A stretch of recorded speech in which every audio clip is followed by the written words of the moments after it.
The College of Law had been organized, and I came during the first semester. The doors of the college were opened in the fall of 1967, and I arrived in December. So it was a class of very courageous young people who allied themselves with an unknown quantity, a brand new law school. There were approximately 120 of them. Why did ASU want to have a law school?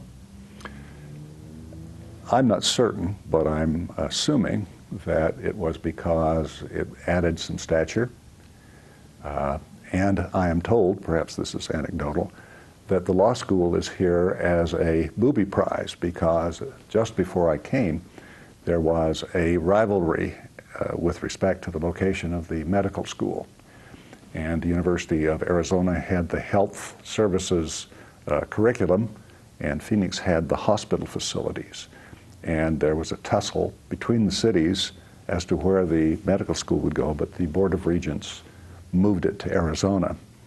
And the story is that Homer Durham, in his briefcase to that meeting, brought out, or had in his briefcase, a plan for a law school, brought it out and presented it, and after the Regents had decided on the medical school at Tucson, they were more receptive to the request for a law school.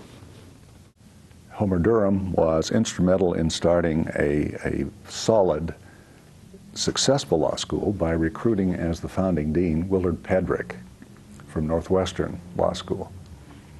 And he was the first appointee, and he said the most successful year of his deanship was that first year because he had no faculty, no students, and no alumni to respond to. But Ped recruited, amazingly, one of the strongest law faculties in the country. The law school started in the old Matthews Library, which is on the mall, opposite the Liberal Arts Building. It's now the museum location.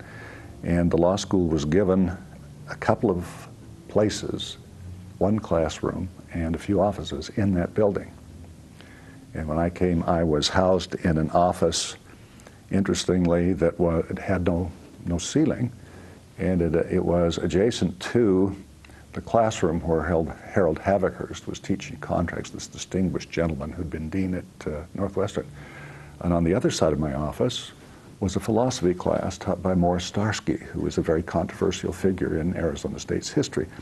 So I had this very liberal education because I had the dignified dean teaching contracts on one side with no barrier, and Morris Starsky ranting on the other side. So it was an interesting place.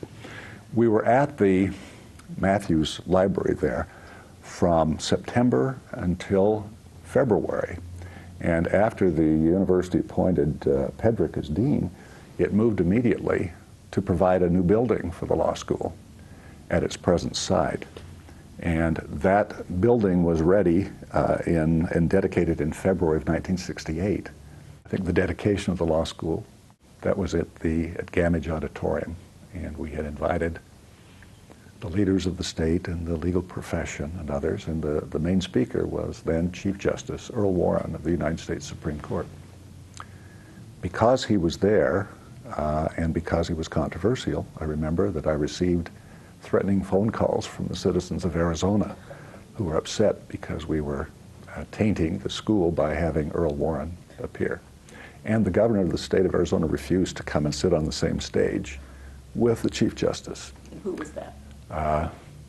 Jack Williams. While the Chief Justice was giving his dedicatory speech, vans moved along Apache Boulevard and around to Mill with big signs on "Impeach Earl Warren." But this wonderful gentleman stood up as though he were in his own yard or home, spoke beautifully, and there was the auditorium was filled to capacity, and gave him a standing ovation.